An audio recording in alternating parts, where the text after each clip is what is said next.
Diciembre de 1945. Un escuadrón de aviones de la Marina de Estados Unidos desaparece en la costa de Florida. Marzo de 1918. Un enorme carguero de la Armada que se dirige a Baltimore se esfuma sin dejar rastro. Con el paso de los años desaparecen muchos más barcos y aviones en un área de 1 millón de kilómetros cuadrados de mar abierto. Una fuente de misterio, leyenda y miedo. El Triángulo de las Bermudas. Hoy, gracias a la tecnología, podemos eliminar las aguas capa a capa y desvelar un paisaje oculto. Drenaremos el Triángulo de las Bermudas. Exploraremos sus rincones más oscuros, abriéndonos camino en las profundidades. Adentrándonos en algunos de los mayores misterios del Triángulo. Cuando se haya drenado el agua, ¿qué encontraremos en el fondo del Triángulo de las Bermudas? Drenar el Triángulo de las Bermudas. Bermudas. Un oasis a 1046 kilómetros al este de Estados Unidos. Durante siglos ha acogido el transporte por el Atlántico. Sin embargo, las aguas de la isla ocultan una amenaza mortal. Bermudas es tanto una zona increíblemente atractiva como reticente para los marineros que no tienen experiencia en navegar en sus aguas. El nombre de Bermudas infunde miedo a los marineros. Era conocida como la Isla de los Diablos. La paradoja de Bermudas como paraíso es que durante los primeros 200 o 300 años era un cementerio de barcos.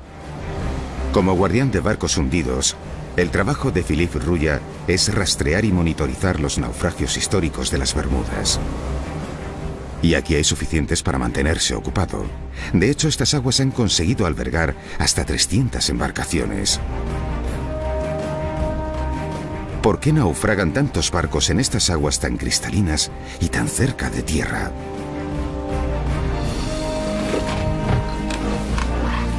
Hoy, Philippe visitará varios navíos hundidos que podrían arrojar algo de luz en este misterio.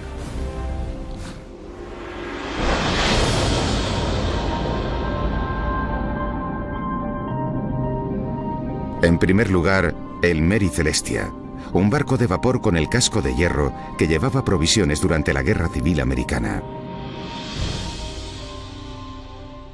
Zarpó de Bermudas, bajó por la orilla sur y desapareció justo aquí. Algo bastante curioso porque estamos solo a 800 metros de la costa. Ocurrió un día en el que el agua estaba en calma. Hay mucha intriga sobre esto. Estamos intentando averiguar cómo ocurrió.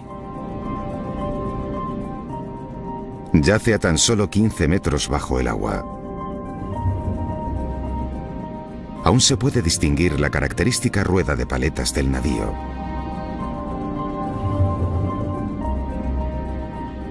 Alrededor de la costa hay otra embarcación, el Constellation. Y un poco más lejos otra, el Montana. De hecho, según los informes de Philippe, los barcos hundidos rodean la isla de Bermudas por completo. Está claro que hay algo ahí fuera que plantea una terrible amenaza para los navíos. Para responder a esto y a otros míticos misterios del Triángulo de las Bermudas, necesitamos ver qué hay bajo el agua. Necesitamos drenar el océano capa a capa para revelar poco a poco un paisaje extraordinario, nunca visto hasta ahora.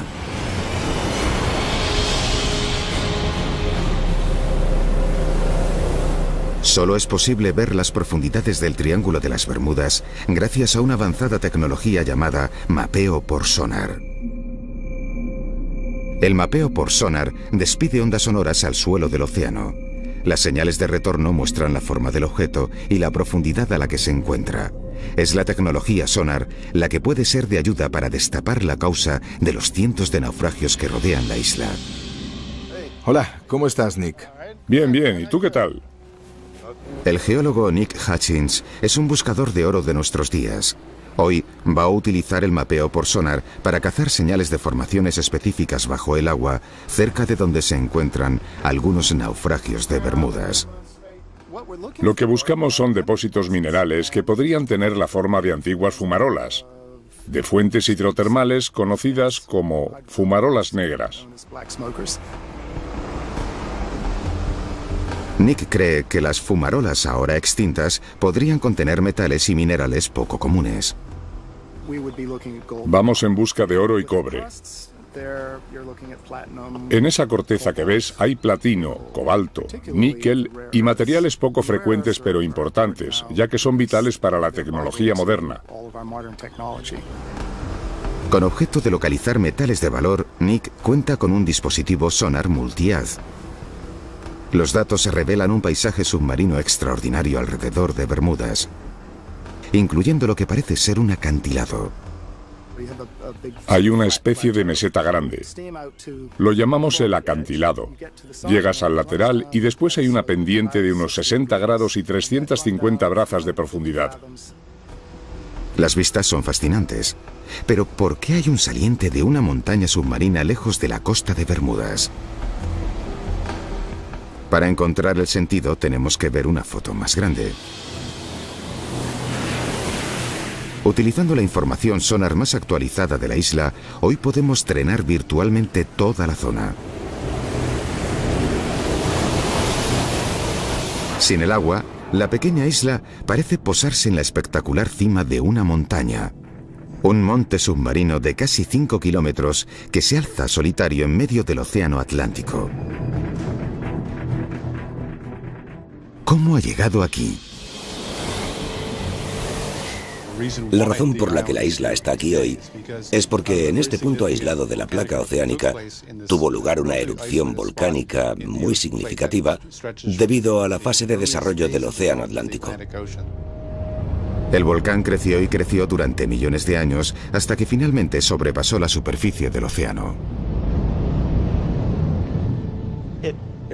Entró en erupción y dio lugar a una isla volcánica gigantesca que hoy se sitúa a casi 1000 metros por encima del nivel del mar.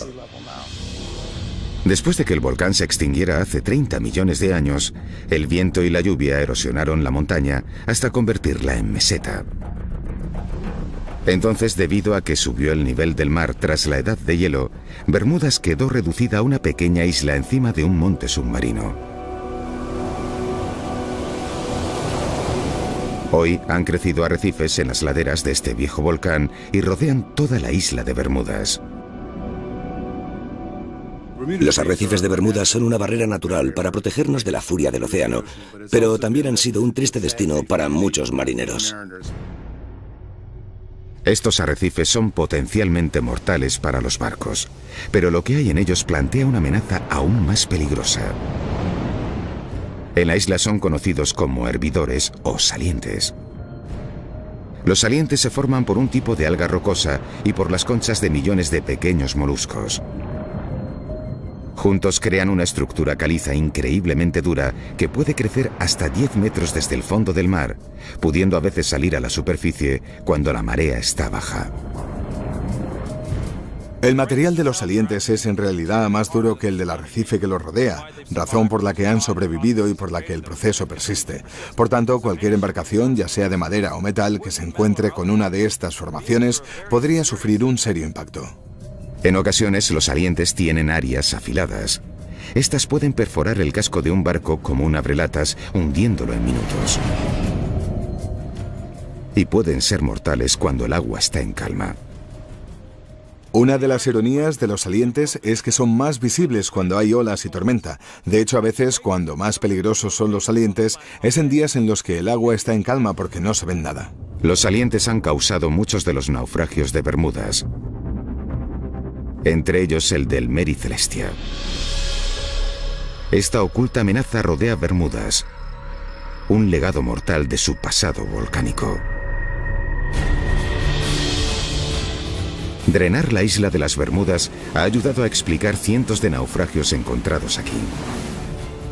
Pero este es solo un pequeño rincón de un gran triángulo formado por Bermudas como punto norte, por Puerto Rico al sur y por la costa de Florida, que representa el vértice occidental. Y es un avión de la Segunda Guerra Mundial procedente de Florida el que protagoniza el mito más conocido del Triángulo de las Bermudas, el vuelo 19, la patrulla perdida.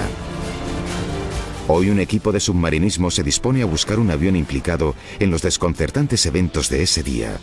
A medida que drenemos más, ¿encontraremos pruebas que ayuden a resolver este misterio? 5 de diciembre de 1945. 5 torpederos Avenger despegan de la estación aérea Fort Lauderdale en Florida. El vuelo 19, su nombre en clave, está de misión rutinaria de entrenamiento aéreo por toda la costa atlántica. Al mando está el teniente de la Marina Charles Taylor, un piloto altamente experimentado. Ha liderado docenas de misiones de entrenamiento, pero no conoce muy bien esta zona costera en particular. En plena misión las cosas empiezan a ir mal. El teniente Taylor informa que tiene problemas con la brújula. El tiempo empeora con rapidez y pronto se pierden irremediablemente. Un Martin PMB Mariner parte en misión de rescate para localizar la patrulla y guiar a los pilotos de vuelta a casa. El Mariner manda un mensaje rutinario, pero después de aquello, nunca se vuelve a saber de él. No se han encontrado restos del vuelo 19 o del avión de rescate Mariner. Se han propuesto multitud de raras y fabulosas teorías para explicar la desaparición de estos aviones. Desde abducciones alienígenas a los efectos de niebla electromagnética. Es más probable que los pilotos se perdieran, se quedaran sin combustible o tuvieran que amerizar en alguna parte del océano. El Mariner y el vuelo 19 tuvieron problemas en algún lugar de la zona que rodea las Bahamas. Y por primera vez, hoy es posible drenar este área de casi 5 kilómetros de profundidad hasta el suelo marino. El drenaje revela una gran y uniforme área submarina conocida como la llanura abisal. Es como un desierto submarino gigante. Es fácil darse cuenta de por qué nunca se han descubierto restos del avión. Pero hoy, 70 años después, por fin estamos cerca de encontrar el avión de rescate Martin Mariner.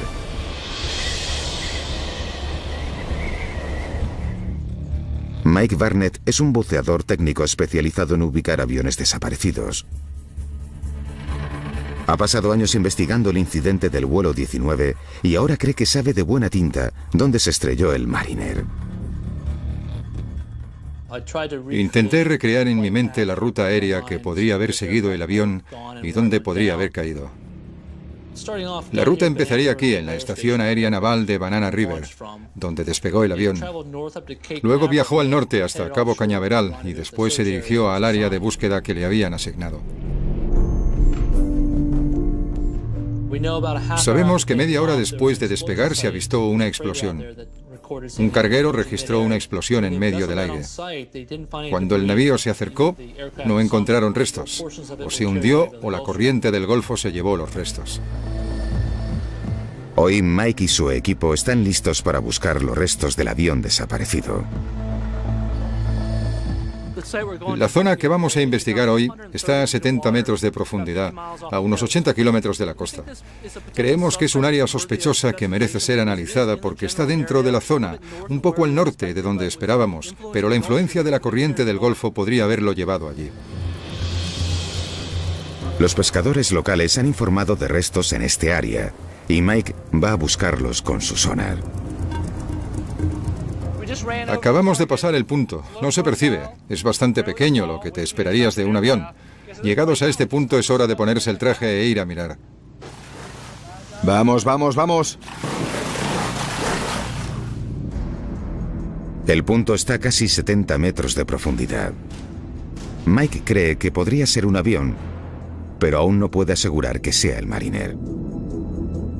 La visibilidad a esa profundidad es muy limitada y la fuerte corriente convierte la búsqueda en desafiante. Estamos cerca. Hay un montón de peces. Las ruinas atraen a los peces, así que estamos cerca. Entonces, entre la oscuridad, los buceadores detectan algo. Es el tren de aterrizaje del avión. Y a tiro de piedra, el fuselaje oxidado de un gran avión. Esta zona es muy interesante para que haya restos de avión. La estructura está intacta. Normalmente, con el paso del tiempo, estos aviones son solo pequeñas piezas o trocitos en el suelo marino. Así que ver algo así es espectacular. ¿Podría ser este el naufragio del avión de rescate Mariner? El próximo paso es registrar cualquier indicio que pueda identificar el avión. Detectan pilones en las alas, lo que le da aspecto de que podría haber sido usado para enganchar pontones. Podría tratarse de un hidroavión. Los ojos de buey de los laterales del fuselaje son exactamente los que se esperaría encontrar en un Mariner, mientras que la forma del estabilizador horizontal le resulta familiar a los buceadores por fotos del avión. Parece ser que podría ser el hidroavión Mariner, pero el equipo todavía no ha encontrado una prueba decisiva. Definitivamente es un avión. Quiero ser muy cuidadoso con lo que digo, pero hay características muy interesantes. Hay muchos rasgos típicos que suelen tener los aviones de rescate. Quiero volver y ver las fotos y los vídeos. Estoy emocionado, muy emocionado. Es algo que garantiza un mayor escrutinio. Mike necesita una opinión experta para identificar el avión, así que va a enseñarle la sesión fotográfica a un historiador de aviación, Roy Stafford. Roy es un antiguo piloto de la Marina de Estados Unidos y una autoridad en aviación militar americana. Este es el comienzo de la inmersión. Hemos llegado hasta el fondo y hemos seguido la corriente hasta encontrar el naufragio. Como puedes ver, empezamos a ver algunos restos que iban apareciendo. En principio hemos bajado con la esperanza de encontrar el Martin PMB Mariner, pero a medida que hemos recorrido la zona y buscado los restos, hemos visto piezas que no se corresponden con él. Por tanto, nos queda la pregunta de qué avión es. Bueno, por el sistema de frenos y las ruedas, podría ser un avión posterior a la Segunda Guerra Mundial. Vale. Salta a la vista. Está claro que es una parte de la cabina, de la ventana principal. Roy está 100% seguro de que estos restos no pertenecen al Mariner que han estado buscando. Pero si este naufragio no es el avión de rescate desaparecido, ¿entonces qué es? La respuesta podría ayudar a resolver otro misterio del triángulo. Esto de aquí es interesante. El ojo de buey que ves podría estar ahí para poner una cámara. Exacto, y se pueden ver varios de ellos por dentro. Son muy prominentes y llaman la atención. Se ve que es un avión con dos motores. Eso reduce las opciones. Solo hay dos posibilidades, dos pilones, uno a cada lado. Podría ser o un RB-66 que no tendría sentido que estuviera en esta zona, o un A-3 de la Marina. A Roy no le lleva mucho tiempo concluir de qué tipo de avión se trata. Es, sin ninguna duda, un A-3 Sky Warrior. Comparando el fuselaje y los pilones bajo las alas, el barrido con el detalle horizontal, el hecho de que el tren de aterrizaje se haya retraído en el fuselaje, son indicios absolutos de que se trata de un A-3 Sky Warrior. El A-3 Sky Warrior fue el avión de la Marina de Estados Unidos más grande de su época. Los archivos de la Marina muestran que uno de ellos se estrelló en 1960 mientras intentaba aterrizar en un portaaviones en la zona. Es bastante probable que los restos que Mike y su equipo han encontrado correspondan a dicho A-3. Sin embargo, el vuelo 19 y el avión de rescate Mariner siguen desaparecidos. La búsqueda para encontrar este avión continúa. Sabemos que está ahí fuera, solo es cuestión de encontrar el sitio exacto. Si tuviéramos que drenar la gran llanura abisal que rodea las Bahamas, en algún lugar encontraríamos casi seguro la patrulla perdida. Y según el estado de otros aviones naufragados encontrados en terreno submarino, este es el aspecto que deberían tener después de 7 décadas bajo el mar.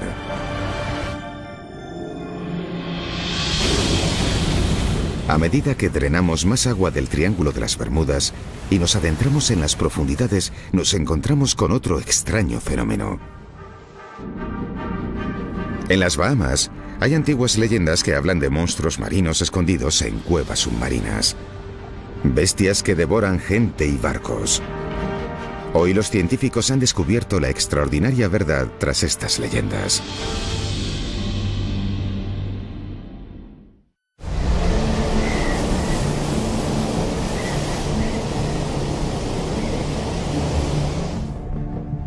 A casi 90 kilómetros de la costa de Florida, en el punto occidental del Triángulo de las Bermudas, residen las Bahamas, un archipiélago de más de 700 islas. Aquí es donde encontramos una de las fuerzas naturales más misteriosas del Triángulo. Remolinos que, según las leyendas locales, pueden succionar gente y barcos. Si drenamos 5 kilómetros de océano, divisamos un paisaje impresionante. Las Bahamas se sitúan sobre una gran meseta caliza que emerge del fondo del mar. Se conoce como el Gran Banco de las Bahamas. Sus acantilados son más altos que todos los que hay en tierra seca, de unos 5.000 metros, casi 3 veces más altos que el Gran Cañón. Más cerca de la costa se da otro fenómeno. Una de las formaciones rocosas más extrañas encontradas en todo el mundo: los agujeros azules. Cavidades submarinas gigantes que se extienden multitud de metros bajo el nivel del mar. El agujero azul de Dean es el más grande y el más profundo de todos. Tom Ayliffe es uno de los líderes mundiales de expertos en agujeros azules y es muy consciente de sus peligros. Ha habido casos en los que la gente se acerca demasiado al borde y hay una pendiente de arena muy empinada que cae de lleno en el agujero azul. Si no tienes cuidado y das un paso más allá del saliente, caes de lleno en él. Con el paso de los años, el agujero azul de Dean se ha cobrado bastantes vidas. Los isleños tienden a mantenerse alejados, advertidos por historias sobrenaturales alarmantes. En las Bahamas hay un montón de historias y leyendas urbanas sobre los agujeros azules. Una de ellas es que hay un monstruo llamado el Lasca que vive en el agujero azul y el agua que va y viene es en realidad el Lasca, este monstruo cuando inhala y exhala agua. Hay historias de embarcaciones que se acercaron al agujero azul y que fueron succionadas por la inhalación del Lasca.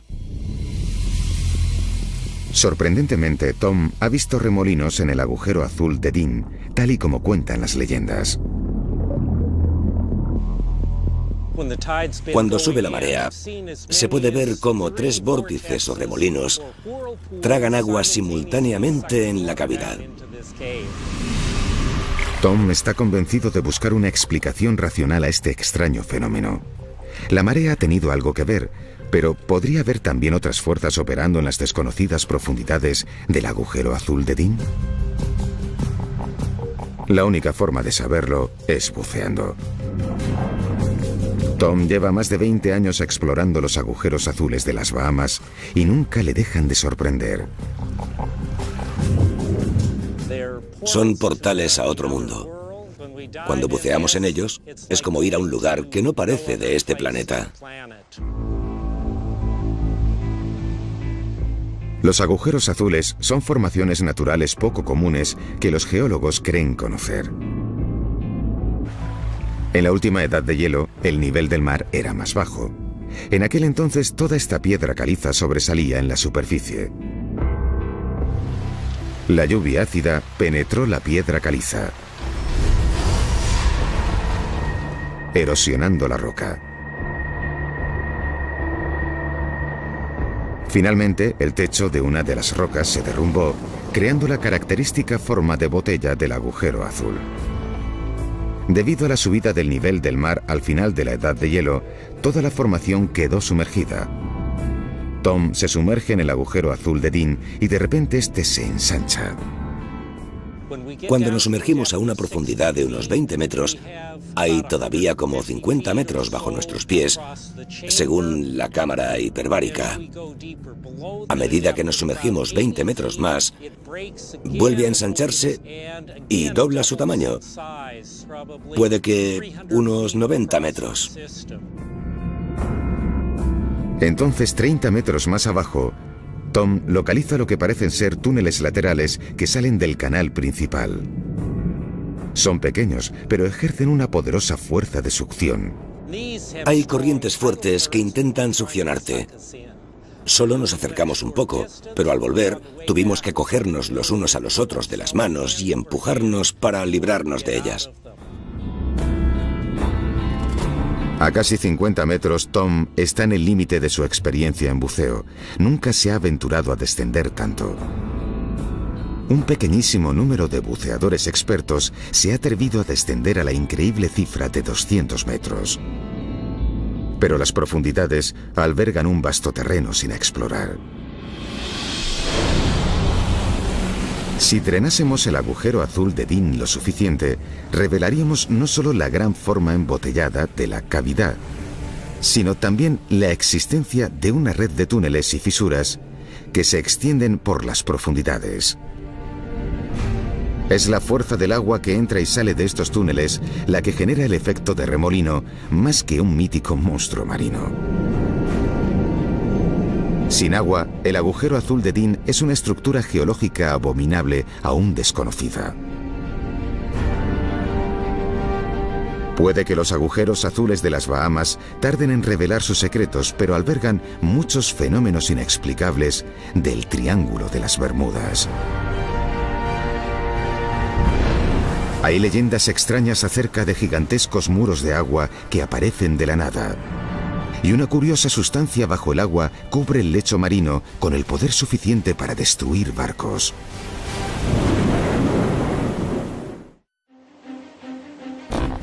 Marzo de 1918. Un navío de la Marina de los Estados Unidos zarpa de Barbados. El USS Cyclops es un gran buque carguero de 19.000 toneladas. Transporta un cargamento de manganeso y cuenta con una tripulación de 309 hombres. Solo un día después de zarpar, a medida que se adentra en una de las zonas más profundas del Triángulo de las Bermudas, el Cyclops desaparece sin más. No hay rastro del gigantesco barco y su tripulación nunca ha sido hallada.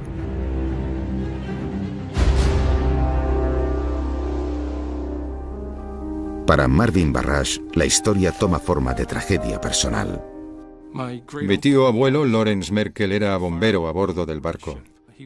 Tenía 20 años y es uno de los 309 desaparecidos. Normalmente, cuando los barcos desaparecen, se encuentra algo. Ya sea una parte del bote salvavidas, cargamento, algún resto del naufragio, siempre aparece algo. En este caso, nada. La ausencia de cualquier resto de naufragio provocó al poco tiempo alocadas teorías. Surgieron toda clase de historias bizarras. Un periódico de Washington, D.C. afirmaba que lo habían asaltado, lo habían convertido en un barco pirata y surcaba las aguas del Amazonas.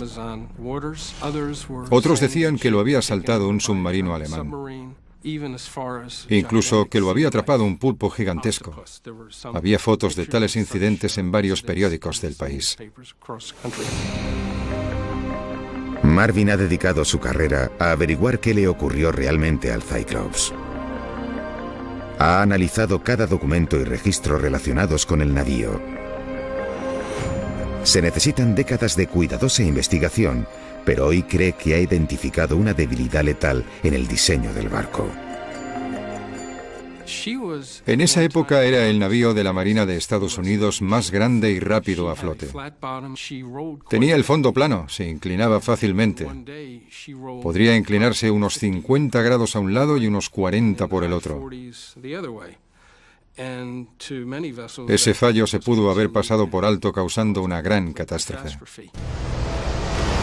De modo que, dada la tendencia del barco a inclinarse, ¿ocurrió algo que lo hizo volcar? ¿Algo extraordinario? Durante siglos los marineros han contado historias de olas aisladas. Enormes masas de agua que aparecen de la nada y que arrasan con cada barco que haya en su camino. Las olas solitarias han sido una leyenda durante cientos y cientos de años. Los marineros volvían y contaban que habían visto estas olas y que habían vivido la experiencia y habían sobrevivido. Según el doctor Simon Boxall, no se pueden seguir ignorando estas viejas historias. Con la ayuda de satélites podemos observar el mundo entero en pocos días y durante más de 20 años hemos observado y medido extrañas olas que en algunos casos han excedido los 30 metros. Por lo tanto, sí existen. Ocasionalmente las olas gigantes hasta se han grabado en vídeo. Esta, del invierno de 2012, se estrella contra un barco de emergencias en el Mar del Norte.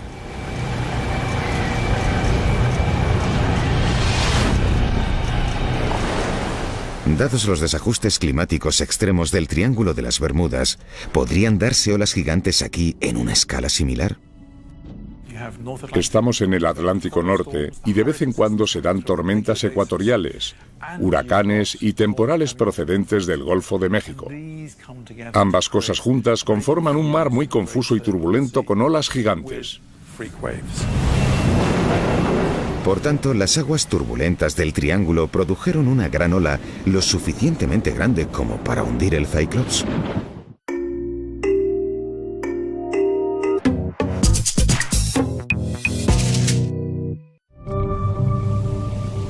El Triángulo de las Bermudas siempre ha sido considerado una zona misteriosa. Ahora usamos la más avanzada tecnología para drenar capa a capa, destapar los mitos y averiguar qué ocurre en realidad. Sin embargo, a veces solo la ciencia experimental basta para encajar el viejo puzzle. El tanque de olas del laboratorio Coast en la Universidad de Plymouth, al sur de Inglaterra, es uno de los tanques de olas más avanzados del Reino Unido. Puede simular una amplia variedad de estados oceánicos que se suceden en el Triángulo de las Bermudas. Aquí los científicos se toman muy en serio la noción de olas aisladas o extrañas. Vamos a empezar con una simulación a 16 metros. Hoy, los oceanógrafos llevan a cabo un experimento para determinar si una ola aislada podría haber hundido un gran navío como el desaparecido barco de la Marina, el Cyclops.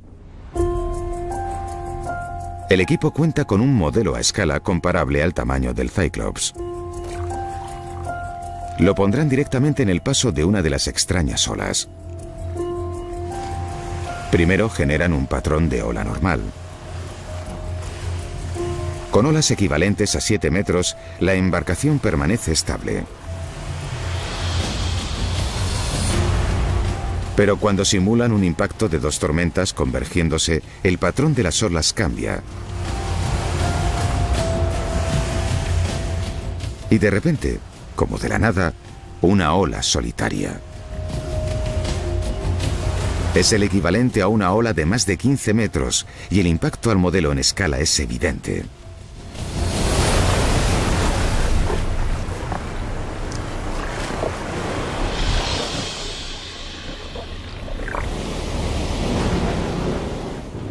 Por tanto, hay pruebas de que una ola solitaria podría haber hundido teóricamente el Cyclops.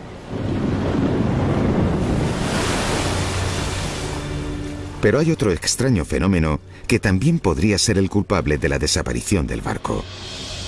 Para verlo, necesitamos drenar más agua del Triángulo de las Bermudas. En el lecho marino, a una profundidad de 300 metros, se pueden encontrar restos de un material lechoso y ceroso. Una parte de su extensión puede cubrir un área más grande que Manhattan.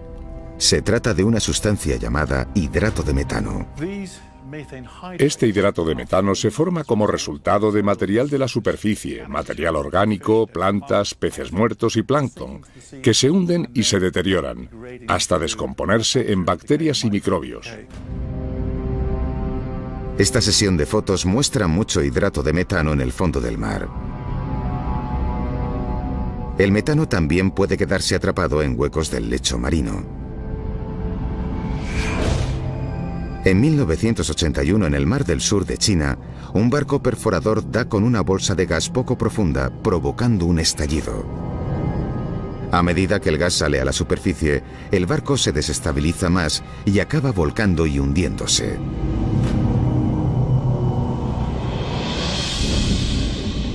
Cualquier movimiento a gran escala en el fondo del mar, como un terremoto o un movimiento de placas, podría mover una losa sustancial de hidrato de metano que podría convertirse en gas al salir a la superficie. Por tanto, una emisión de hidrato de metano podría haber provocado que volcara el Cyclops. Sobre todo porque era propenso a volcar debido a su diseño. Pero la única manera de determinar lo que ocurrió realmente al barco es encontrar sus restos. Después de haber estudiado todo lo que he podido sobre la distancia aproximada hasta la que podría haber llegado el barco desde que dejó el puerto, creo que pudo haberse hundido un día después de zarpar y que pudo haber volcado alrededor del área norte de Puerto Rico. Marvin tiene la esperanza de que se encuentre algún día el lugar del naufragio. Encontrar el lugar donde se hallan los restos del Cyclops, justo con los de mi abuelo y todos los demás que iban a bordo, significaría mucho. Pero si los cálculos de Marvin son correctos, no será fácil encontrarlo.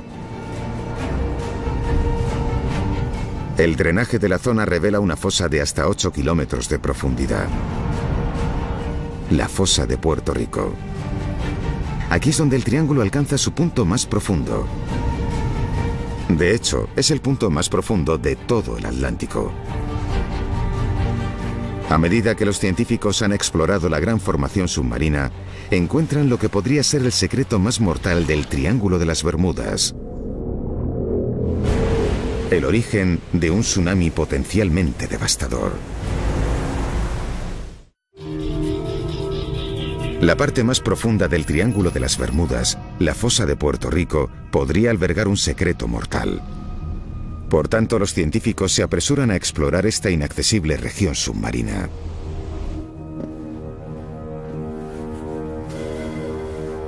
En el Laboratorio de Imágenes Remotas de la National Geographic Society han desarrollado una nueva y radical tecnología para grabar el fondo del océano.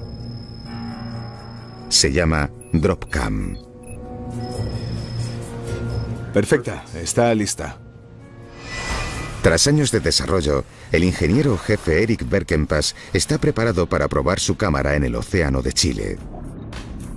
Es manual. Un peso adecuado sumerge la cámara. Todavía recuerdo las mariposas en el estómago de cuando lo tiramos por la borda al océano. Cuando el equipo la puso en marcha en la fosa de Puerto Rico, tardó 1 hora y media en recorrer los 8 kilómetros hasta el fondo. Estaba programada para pasar varias horas más en el fondo del mar, luego volver a la superficie y emitir su posición. Hay un gran sentimiento de alivio cuando oyes por primera vez esa baliza de VHF en tu radiotransmisor y lo ves en el satélite. Estas son unas de las primeras imágenes del fondo de la fosa de Puerto Rico, a 8 kilómetros de profundidad. El proyecto de imágenes del fondo marino nos ha proporcionado una ventana a una de las regiones más inexploradas del planeta Tierra. Sin embargo, las imágenes son una serie de capturas que inmortalizan un área de tan solo unos metros cuadrados. Para drenar toda la fosa de Puerto Rico necesitamos mucha más información. El científico del Servicio Geológico de Estados Unidos, Uri Stenbrink, intenta mapear toda la fosa y cree que es necesario hacerlo. Empezamos a investigar la fosa porque geométricamente es muy similar a la fosa de Sumatra, donde ocurrió el terremoto de Sumatra en 2004 y el gran tsunami. Resulta preocupante, porque un terremoto de magnitud 9 en la fosa de Puerto Rico podría desencadenar un tsunami que asolaría la costa este de Estados Unidos e incluso Europa. El equipo de Uri utiliza vehículos submarinos guiados por control remoto, llamados ROVs, para escanear la fosa y evaluar el nivel de amenaza del tsunami. Los ROV emiten impulsos sonar para obtener una señal lo más precisa posible. El mapeo en 3D revela grandes desfiladeros submarinos. En algunas de las fosas tectónicas, a veces hay muros que pueden alcanzar el kilómetro de alto o algo así. Los geólogos han descubierto que la fosa se formó debido a que el borde de la placa tectónica de América del Norte se situó debajo de la placa del Caribe y simultáneamente hizo fuerza contra ella.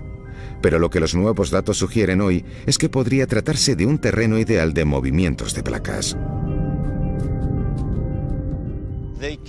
Podrían mover rocas que ocupan cientos de kilómetros cuadrados, del tamaño de grandes ciudades o más. El grosor de las rocas podría ser de 200 metros o más. Así que estamos hablando de 10 o 20 kilómetros cúbicos. Por tanto, un movimiento de tierra submarino de esta escala podría ser una amenaza potencial para el este de Estados Unidos, provocando un tsunami tal y como teme Uri. Piensa en Boston, en Charleston, en Baltimore, y piensa en todas las centrales nucleares que están en la costa. Así que hay que estar preparado.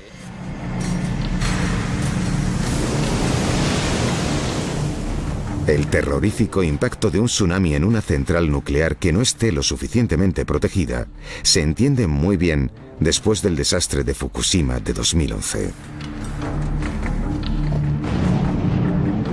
Para que se diera un terremoto de tal calibre en Estados Unidos, tendría que haber un terremoto de magnitud 9 en la fosa. Para entender las probabilidades de un terremoto a esa escala, el equipo de Uri cogió muestras de roca de la fosa y la analizó en el laboratorio. Lo que aprendieron será un alivio inmenso para todos los habitantes de la costa este. Aunque si vives cerca de la fosa podría seguir siendo desastroso. Desde nuestro conocimiento, no estamos seguros de que se den terremotos tan grandes. Pero no decimos con eso que no se puedan dar grandes terremotos de magnitud 8 u 8,5. También podría pasar. Puede que no llegasen a la costa este de Estados Unidos, pero aún así causarían un daño tremendo en el Caribe. También es posible que un terremoto formado en la fosa emitiera hidrato de metano, un indicio más que podría ser responsable de algunas de las famosas desapariciones de la zona.